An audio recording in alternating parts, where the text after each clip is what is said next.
अस्सलाम वालेकुम अज़ीज़ तलबा तलिबात इजी मैथ क्लासेस में आपका इस्तकबाल है। मिशन महाटेट से रिलेटेड हर सब्जेक्ट की classes easy math classes channel पर हो रही है, जहां पर हमने स्पेशल क्लास भी शुरू की है, जहां पर हम हर सब्जेक्ट से रिलेटेड स्टडी कर रहे हैं और जो भी उनके डाउट है वो हम स्पेशल क्लास में ले रहे हैं। अगर आप स्पेशल क्लास ज्वाइन करना चाहते हैं तो हमें डायरेक्ट कांटेक्ट करें।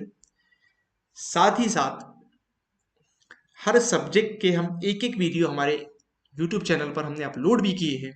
तो आज ये वीडियो जो होने वाला है वो सोशल साइंस जो टॉपिक हमारा है उससे मुंसलिक होने वाला है, जहाँ पर हमने इससे पहले मैथमेटिक्स, जीके, इंग्लिश और साइंस से रिलेटेड एक वीडियो हमने अपलोड किया था। तो आगे भी हम ऐसे वीडियो अपलोड करते रहेंगे। एक एक लेक्चर हम डाले हैं इसके ऊपर में। तो और ज़्यादा लेक्चरों की जो सीरीज़ है या फिर स्पेशल क्लास, अगर आप पूरे वीडियोस या लेक्चर्स देखना चाहते हैं तो आप स्पेशल क्लास ज्वाइन करें। आपको दोबारा से बता दूं कि हमारे जो सोशल मीडिया हैंडल्स है वो है आपके स्क्रीन पर है, यहाँ पर जो दिखाई दे रहे हैं वो है ईएमसी उर्दू हमारा टेलीग्राम चैनल जो आपको यहाँ पर दिख रहा है। साथ ही साथ ट्विटर पे आप हमको फॉलो कर सकते हैं और व्हाट्सएप ग्रुप की जो लिंक्स है वो डिस्क्रिप्शन में अवेलेबल है। तो चलिए फिर बिना किसी देरी के शुरू करते हैं। चलिए शुरुआत करते हैं और देखते हैं सवाल नंबर 1 क्या है। Who among the following is called the father of nationalism in India? Father of nationalism किसे कहा गया है? ऑप्शन आपके स्क्रीन पर है। राजा राम मोहन राय, बाल गंगाधर तिलक, महात्मा गांधी, दादा भाई नौरोजी। फादर ऑफ नेशनलिज्म किसे कहा गया है?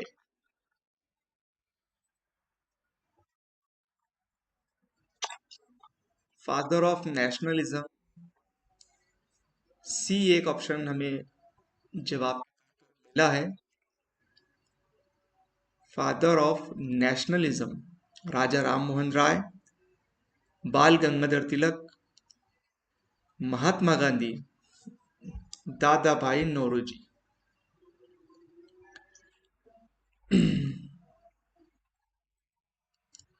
ओके, चलिए देखते हैं फिर इसका जवाब क्या है। तो इसका जो जवाब है वो है Raja Ram Mohan Roy is called father of Indian nationalism. Bal Gangadhar Tilak is called father of Indian unrest. और इन दोनों बहुत बड़ा योगदान दिया है इंडियन नेशनलिज्म के अंदर में। तो महात्मा गांधी जो है उन्हें फादर ऑफ नेशन कहा जाता है, मगर फादर ऑफ नेशनलिज्म जो है वो राजा राम मोहन राय को कहा जाता है। ठीक है, चलिए बढ़ते हैं अगले सवाल की ओर। Which among the following viceroy tenure Simon commission was appointed? कौन से वॉइस रॉय के दौर में साइमन कमीशन ये अपॉइंट किया गया था? साइमन कमीशन के बारे में अगर आपने हिस्ट्री की किताबों में पढ़ा ही होगा तो हमें बताना है कि कौन से वॉइस रॉय के अंडर में ये हुआ था। ऑप्शन आपकी स्क्रीन पर है। Lord Wellington, Lord Irwin, Lord reading, Lord Chelmsford. Lord Wellington, Lord Irwin, Lord reading, Lord Chelmsford.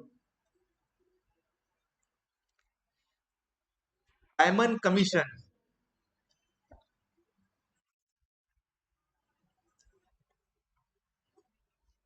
Simon commission के ऊपर में साइमन गो बैक। आपने एक भगत सिंह अगर फिल्म देखी होंगी अजय देवगन की भी है और बॉबी देओल की भी है, दोनों की भगत सिंह फिल्म है, उसमें भी ये बताया गया है। या फिर हिस्ट्री की किताब में तो है ही है। साइमन कमीशन जो अपॉइंट हुआ था वो कौन से वॉइस रॉ के टेन्योर में हुआ था?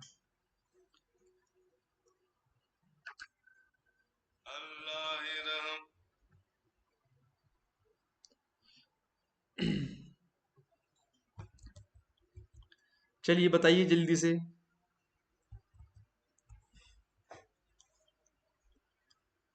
कौन से? Lord Wellington, Lord Irwin, Lord reading, Lord Chelmsford. जवाब है लॉर्ड इरविन। लॉर्ड इरविन जो रहे हैं वाइस रॉय जो थे, उनके दौर में ये साइमन कमीशन जो है वो अपॉइंट किया गया था। ठीक है, तो यहाँ पर लॉर्ड इरविन इसका, यानी ऑप्शन बी लॉर्ड इरविन इसका राइट आंसर है। ठीक है, चलिए बढ़ते हैं अगले सवाल की ओर। Which of the following book is written by India's first prime minister? Hindustan के जो पहले वजीर आजम रहे हैं उन्होंने कौन सी किताब लिखी है? Discovery of India, a passage to India, Gitanjali, या my experiment with truth?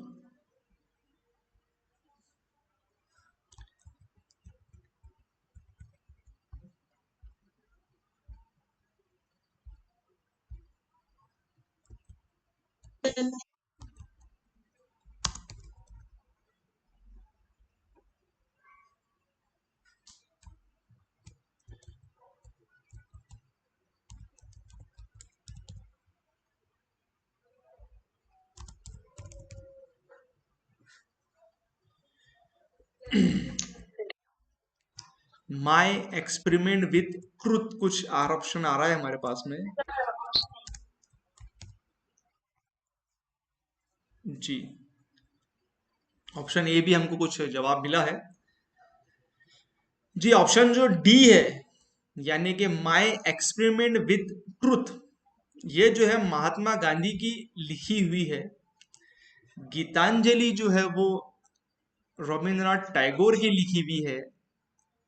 A passage to India M Forster की लिखी हुई है। और हमारे जो पहले प्रधानमंत्री रहे हैं नेहरू जी, तो उन्होंने लिखे हैं डिस्कवरी ऑफ इंडिया, ये उन्होंने किताब लिखे है। पहले के जो प्रधानमंत्री, discovery of India, a passage to India, Gitanjali, my experiment with truth. My experiment with truth जो है वो महात्मा गांधी जी ने किताब लिखी है। ठीक है, कोई सवाल है इसके ऊपर? Tagore, Rabindranath Tagore.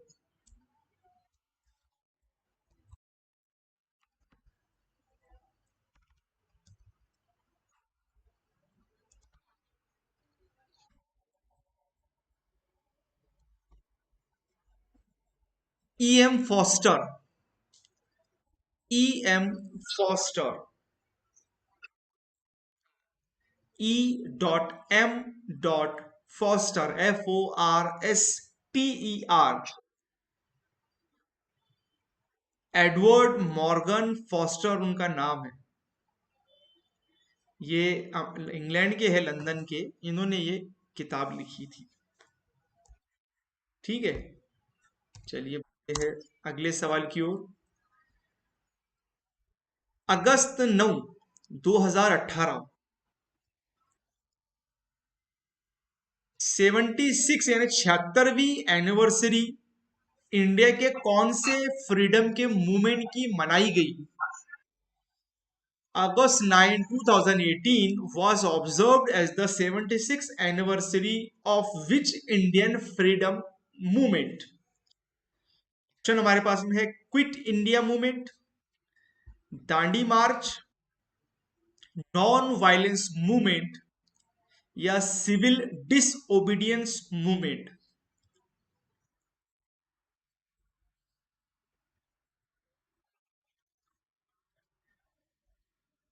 Non violence movement. अभी जो इसमें से बीए वाले होंगे वो उनको पता होगा शायद, दांडी मार्च जो था या फिर तहरीक अदम तशद्दुद या सिविल नाफरमानी की जो तहरीक थी, ये सारे जो मतलब 9 अगस्त 2018 को उसकी 76वीं एनिवर्सरी मनाई गई। तो वो कौन सी मूवमेंट थी ये आपने बताना है।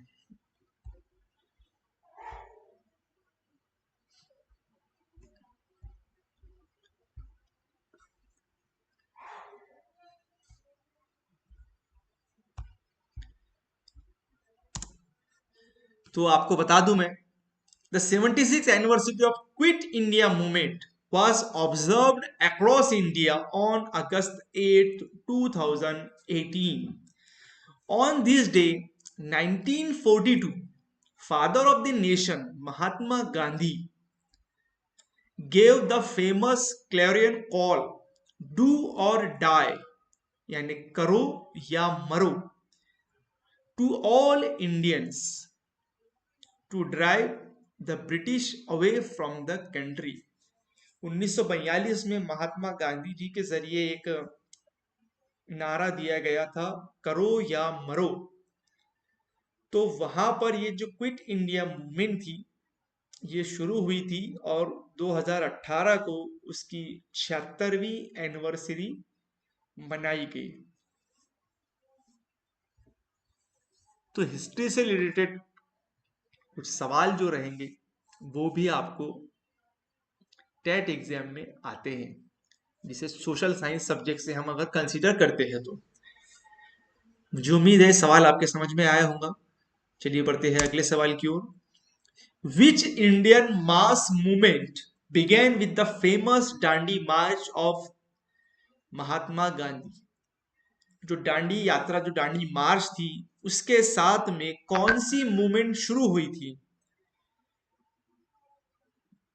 खिलाफत मूवमेंट,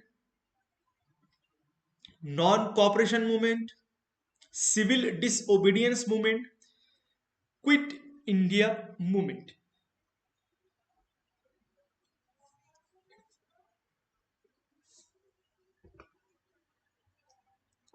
बताइए।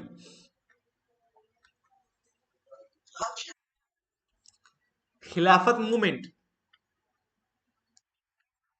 जी, ऑप्शन ए हमारे पास में आंसर आ रहा है कुछ बच्चों का।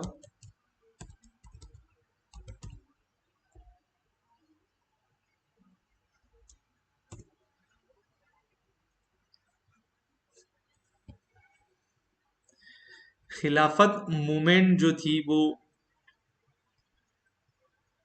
इंडियन मुस्लिम मूवमेंट भी उसे कहा जाता है और ये बहुत बड़ा कैंपेन रहा है। शौकत अली और मौलाना मोहम्मद अ, उनके दर उसके मतलब मोहम्मद अली जौहर और हकीम अजमल खान और अबुल कलाम आज़ाद, इनकी मतलब इनके नेतृत्व में हुई थी। तो ये आपका अगर ऐसा कहना है तो मैं उसके बारे में आपको बता दे रहा हूँ। या फिर ऑप्शन हमारे पास में नॉन कॉपरेशन मूवमेंट भी है, सिविल डिसोबीडियंस भी है, या क्विट इंडिया मूवमेंट भी है।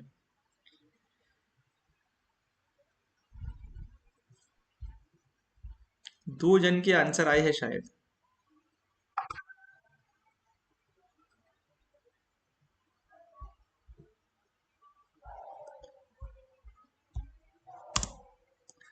तो यहां पर इसका जो राइट आंसर है वो है सिविल डिसओबीडियंस की जो मूवमेंट थी वो यहां पर उसी के साथ में शुरू हुई थी। सिविल डिसओबीडियंस मूवमेंट जो है वो जो हिंदुस्तान के स्वतंत्रता सेनानी जिन्हें कहते हैं, उनके इसकी वजह से ये शुरू हुई थी। और काफी देशों में इसकी शुरुआत रही है। हिंदुस्तान में 1930 में इसकी शुरुआत हुई थी, महात्मा गांधी जी के नेतृत्व में ये स्टार्ट हुआ था। तो सिविल डिसओबीडियंस मूवमेंट उसी के साथ में स्टार्ट हुई थी। ठीक है, चलिए बढ़ते हैं अगले सवाल की ओर। एकलव्य स्कूल्स, सुने हैं एकलव्य स्कूल्स के बारे में आपने?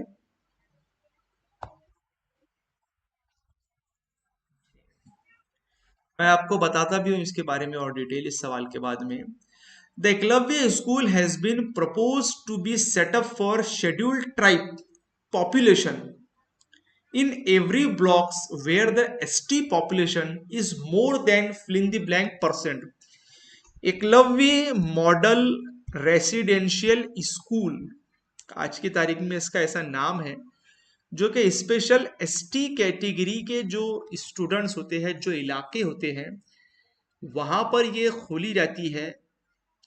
तो वहां की जो आबादी है उसका कितना फीसद एसटी कैटेगरी का होना चाहिए, तो यहाँ पर वो स्कूल खुलती है, ये हमारा सवाल है। और ऑप्शन आपकी स्क्रीन पर है, 40, 20, 50 या 75।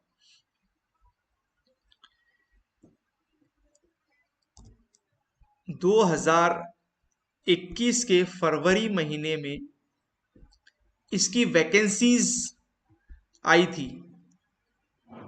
तो उसके बाद में कोविड की वजह से इसका जो एग्जाम है वो डिले हो गया था। और अभी उम्मीद है कि सीटेट का जब रिजल्ट आ जाएगा, उसके बाद में जो सेंट्रल गवर्नमेंट की स्कूलें होती है उसका भर्ती का वहां पर एग्जाम होता है। तो सीटेट एग्जाम के बाद में इसकी भर्ती दोबारा से होने वाली है। और पिछले टाइम में जो बच्चों ने फॉर्म भरे थे, तो अब ये दोबारा से मौका देने वाले हैं और वहां पर बहुत सारी वैकेंसीज है। तो सेंट्रल गवर्नमेंट की ये स्कूल है, सेंट्रल गवर्नमेंट की। और यहाँ पर सीटेट पास होना जरूरी है अगर आप 6 से 10 तक के स्कूल के लिए अप्लाई करना चाहते हैं। तो 6 से 10 की स्कूल का जो टीचर होता है उसे टीजीटी कहा जाता है, यानी ट्रेन ग्रेजुएट टीचर। और 1 से 5 वाला जो है वो वहां पर उसे पीआरटी कहते हैं, प्राइमरी टीचर। और 11-12 के टीचर को कहा जाता है पीजीटी, यानी पोस्ट ग्रेजुएट टीचर। तो इसकी अभी भर्ती होने वाली है। अगर आपका सीटेट, अगर आपने फॉर्म भरा है और वो निकल जाता है, तो यहाँ पर आपके लगने के चांसेस ज्यादा होते हैं। बहुत सारी जगहें यहाँ पर ये अवेलेबल है। तो आपने बताना है कि कितनी आबादी चाहिए, है किसी को कोई अंदाजा? नहीं होगा आई थिंक। चलिए मैं बता देता हूँ। Eklavya school to be started for scheduled tribe population every block with more than 50%। 50% की जो आबादी है वहां पर होना चाहिए, ये कम से कम 20,000 लोग वहां होना चाहिए। तो ये एकलव्य स्कूल वहां पर शुरू होती है नवोदय विद्यालय की जगह पर।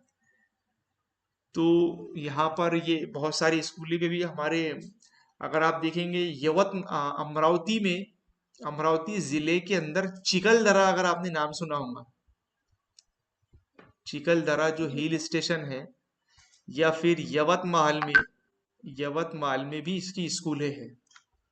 तो ये खाली एसटी कैटेगरी के लिए अप्लाई होते हैं। और इसमें अभी जो इसकी भर्ती है, तो यहाँ पर इसमें ऐसा है कि महाराष्ट्र में अगर आप अप्लाई करना चाहते हैं तो महाराष्ट्र के अपने रहवासी होना चाहिए, तभी आप महाराष्ट्र में लग सकते हैं। तो यहाँ पर अभी इसकी वैकेंसीज है, तो आप वहां पर लग सकते हैं। तो 50% अगर पॉपुलेशन वहां की एसटी कैटेगरी की है, तो वहां पर स्कूल खुलती है।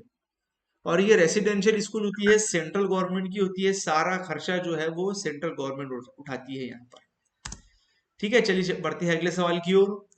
The article 35A of the Indian constitutional pertain आईसी, जो भारत का जो हमारा कानून है, तो वो 35A जो है वो कौन से जो हमारी रियासत है वहां पर उसका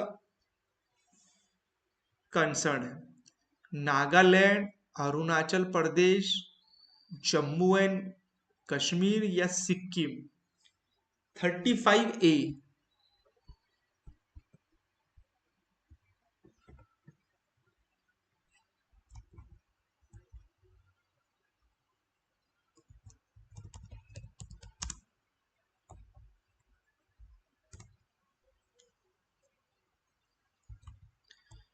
कौन से रियासत से ये मुंसलिक है,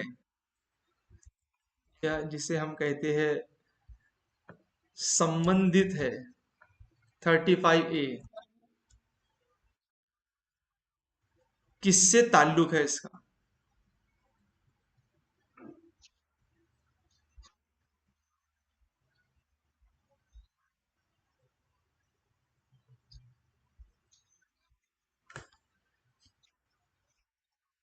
किससे ताल्लुक है इसका, बताइए चलिए। 35A आपने सुना भी होगा अभी बीच में।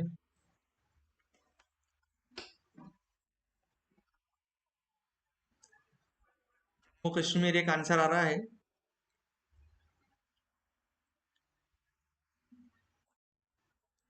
अरुणाचल प्रदेश। जी चलिए बताते हैं हमारा आपको। 35A of the Indian Constitution was in the news recently as the Supreme Court on 6 August 2018 adjourned the hearing on the plea challenging the constitutional validity of Article 35A pertaining to Jammu and Kashmir।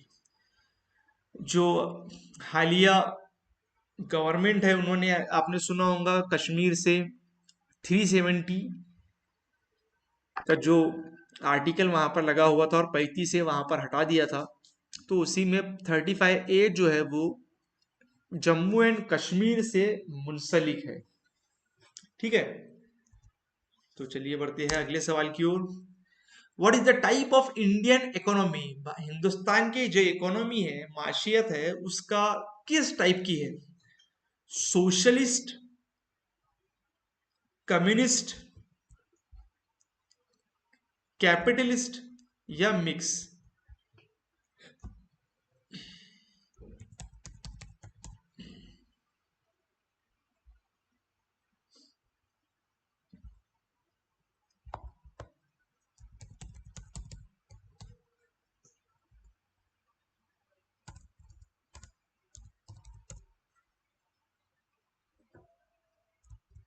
बताइए। Socialist, communist, capitalist या mix, कौन सी type की Indian economy है?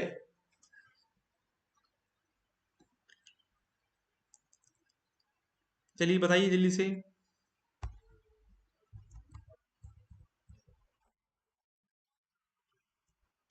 Mix.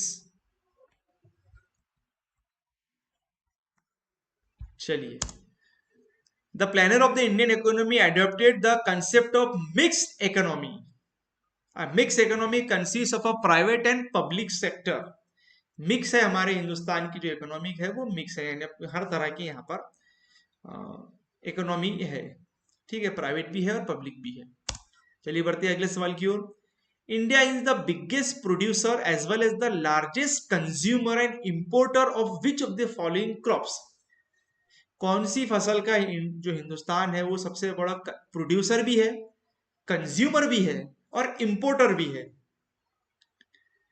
Wheat, cotton, sugarcane या pulses? Cotton, wheat, sugarcane या pulses? सबसे ज्यादा यानी प्रोड्यूसर भी है, कंज्यूमर भी है और इंपोर्टर भी है।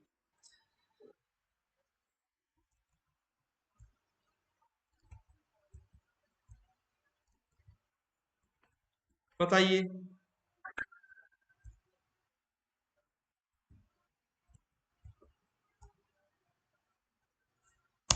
चलिए, India is the biggest producer as well as the largest consumer and importer of pulses, यानी दालों के बारे में, but productivity is low. However, for 2016-17, there is a massive rebound in the pearls production, while Rabbi pulses suggest harvest of 134 lakh tons। तो सबसे ज्यादा जो producer, consumer और इंपोर्टर है वो हम दालों के पल्सेस। ठीक है, ऑप्शन डी यहां पर राइट आंसर। ठीक है, बैंक रेट, बैंक रेट जो होता है is define as the rate at which, मतलब वो रेट कौन सा रेट रहता है, बैंक रेट जिसे कहते हैं। RBI lend short terms loan to commercial bank, ये जो आरबीआई है जो कमर्शियल बैंक होते हैं उसमें शॉर्ट टर्म जो लोन देता है वो बैंक रेट है। या commercial bank can lend to its customers, customers को जो बैंक जो देती है वो है। RBI lends long term loans to a commercial bank, बैंकों को लॉन्ग टर्म जो लोन देती है वो रेट है बैंक रेट। ये the commercial banks are able to borrow overnight funds from RBI, यानी जो कमर्शियल बैंक्स है वो रातों रात जो आरबीआई से पैसा लेती है वो है।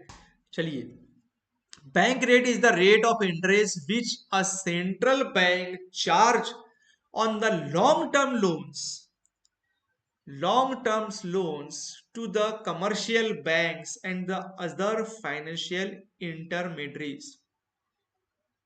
जो सेंट्रल बैंक है यानी जो आरबीआई है वो जो लॉन्ग टर्म जो लोन देती है कमर्शियल बैंक को, तो कमर्शियल बैंक को जो लोन देती है तो उससे वो जो रेट है वो बैंक रेट उसे कहते हैं। आपने सुना होगा अभी के भाई अक्सर न्यूज़ों में कि रिजर्व बैंक ने अपने जो रेट है वो कम किए हैं। रिजर्व बैंक अगर रेट कम करती है तो कमर्शियल बैंक को भी जो रेट ऑफ इंटरेस्ट है वो कम करना होता है। एक वक्त था कि बहुत ज्यादा यहाँ पर चार्जेस था मगर अब कम कम होता गया है। 9% एफडी पर चार्ज मिलता था मगर अब वो 3.5% के आसपास आ गया है। तो ये बैंकों की जो खस्ता हालत है उससे बहुत बड़ी चिंता है। ठीक है, तो ये था हमारा सेकेंड लास्ट क्वेश्चन। चलिए बढ़ते हैं आज के आखिरी सवाल की ओर। What is the capital of Nagaland, Nagaland की राजधानी क्या है?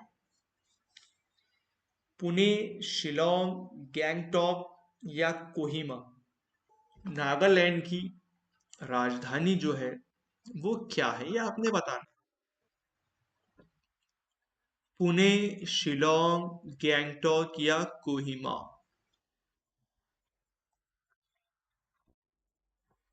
ऑप्शन सी है गैंगटॉक। चलिए बताइए। ए तो नहीं है, ये तो नहीं है, ये तो नहीं है। अब आपके पास बचे हैं बी सी डी।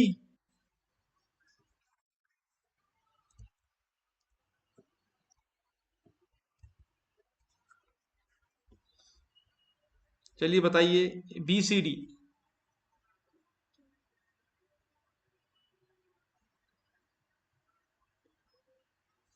अब अगर आपको नहीं पता है तो फिर क्या करना पड़ता है अपने को? अक्कड़ बक्कड़ बम्बे बो, 80 90 पूरे 100, 100 में निकला धागा, चोर निकल के भागा। कोहिमा आ रहा है भाई। डी, जी बिल्कुल सही जवाब है। कोहिमा जो है वो राजधानी है नागालैंड की, और शिलोंग जो है वो मेघालय की राजधानी है। साथ ही साथ गैंगटॉक जो है वो सिक्किम की राजधानी है। गैंगटॉक सिक्किम में एक सिटी है, the capital and the largest town in the state of Sikkim. और पुणे तो हमारे महाराष्ट्र में है। तो कोहिमा इसका राइट आंसर है। ठीक है, तो मुझे उम्मीद है आज के इस वीडियो में दी गई, आज के इस लेक्चर में दी गई मालूमात आपके समझ में आई होंगी। तो फिर आज के वीडियो में इतना ही। इसी तरह की वीडियो देखने के लिए टेट की स्पेशल क्लास ज्वाइन कर लीजिए और देखते रहिए इजी मैथ क्लासेस।